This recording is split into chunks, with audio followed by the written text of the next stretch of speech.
నిజాలు ఎక్కడ ఉంటే అక్కడే నిందలు ఉంటాయని పెద్దలు పదే పదే చెబుతుంటారు. ఆ నిజాన్ని ఎన్నటికీ మరవనివాడు, విడవనివాడు భవిష్యత్తులో గొప్పవాడుగానే ఎదుగుతాడు. కాని నిందలు మోపేవారు వర్తమానంలో గొప్పవారుగా కనిపిస్తారేమో గాని భవిష్యత్తులో ఎవరూ ఎదుర్కోలేనంత నిందలను వారే మోయాల్సి వస్తుందన్న సంగతి బహుశా వారికి తెలియదేమో. ఆ గతి చిత్రగమనాన్ని అర్థం చేసుకోలేని వారు ఎప్పటికీ నిందస్తులుగానే మిగిలిపోతారు. అర్థం చేసుకునేవారు నిజాయితీపరులుగానే కీర్తించబడతారు.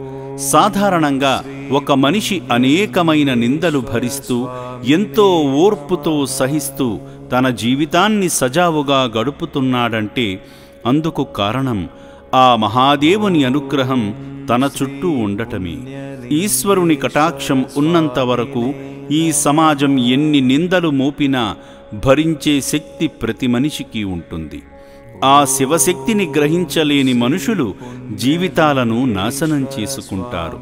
వారు ఆడిన అబద్ధాలు, ఇతరులపై మోపిన నిందలు తిరిగి వారికే తగులుతాయి. కొంతమంది అది తెలియకనే ఈ సమాజంలో వింత ధోరణి కలిగిన ప్రవర్తనతో జీవిస్తుంటారు. ఇంకొంతమంది తెలిసి కూడా అదే పని పదే పదే చేస్తుంటారు. అలా తప్పుగా ప్రవర్తించిన జీవితాలు మతి స్థిమితాన్ని కోల్పోయి బంధాలకు దూరమై రోడ్ల వెంట ఏకాకులై తిరుగుతూ ఎవరూ లేని అభాగ్యులుగా మిగిలిపోతారు. ఆ భగవంతుడు వారిని సైతం కాపాడాలని అనుక్షణం ప్రయత్నిస్తాడు. కాని అది మానవ సేవే మాధవ సేవగా గుర్తించబడాలన్నదే ఆ పరమేశ్వరుని సంకల్పం. ఈ సంకల్పానికి సిద్ధమైన మన అమ్మా నాన్న అనాథుల పుణ్యక్షేత్రం ఎందరో అభాగ్యులకు నీడను కల్పించి వారి రక్షణకై అహర్నిశలు శ్రమిస్తుంది.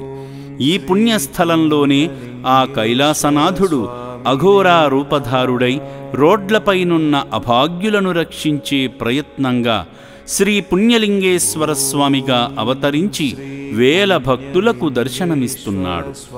వారి కోరికలను తీర్చుతున్నాడు. మన పుణ్యక్షేత్రం శక్తిమంతుడైన స్వామికి శ్రీ శ్రీ శ్రీ పుణ్యలింగేశ్వర స్వామి క్షేత్రాన్ని నూతనంగా నిర్మిస్తుంది. భక్తి మరియు సేవ రెండూ కలగలిపిన దైవ మార్గంగా ఈ క్షేత్రంలో స్వామివారు నిత్య పూజలు అందుకుంటున్నాడు. సర్వే జనాః సుఖినో భవంతు.